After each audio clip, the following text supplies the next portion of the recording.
Hi, I'm Jean-Christophe Guillaume, creative director for Prince of Persia 2. For 10 years, the Prince of Persia brand has been a defining benchmark for action-adventure gaming. So when we started imagining potential concepts for the sequel, we wanted to keep the best of the Sands of Time design, but also innovate to make the experience even more memorable.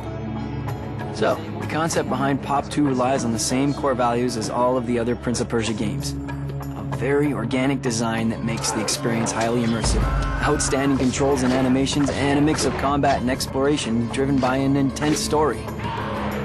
Indeed, in this genre, the player's experience is depending on the quality of the storytelling.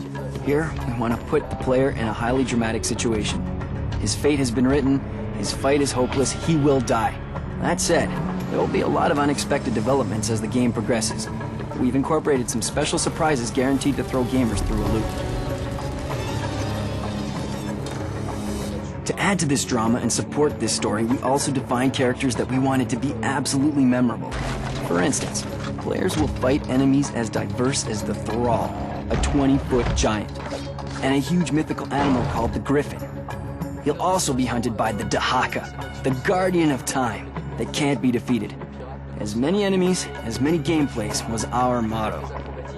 Gameplays in Pop 2 will be even more diverse than in the previous episodes. We put a lot of creative efforts into defining new enigmas, new traps, and other elements that will keep gamers on the edge of their seats with every new challenge. But the major change in terms of gameplay is certainly the brand new fighting system. The team has completely reworked the way fights are organized in Pop 2.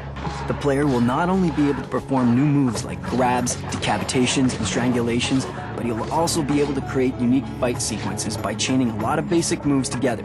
We call it the free-form fighting system. Concretely, you will be able to start with a grab, and then decide whether you want to throw the enemy at another one, slice him, strangulate him, or stab a sword through his body. Another thing we introduced is the double sword combat gameplay. Pick any weapon dropped by your enemy and use it as a secondary weapon.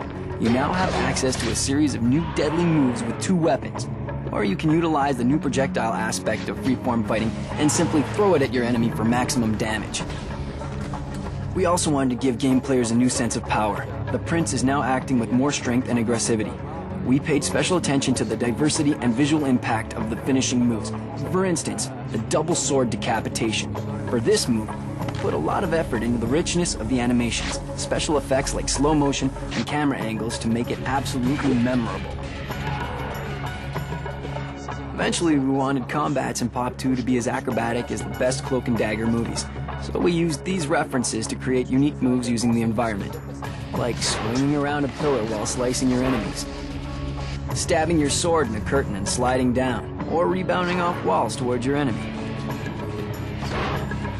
With all these new elements, we strongly believe the sequel we all imagined and hoped for is coming to fruition, and it will truly set new standards in the action genre, just like Prince of Persia Sands of Time did in 2003. Prince of Persia 2 will hit stores this November. Look for it.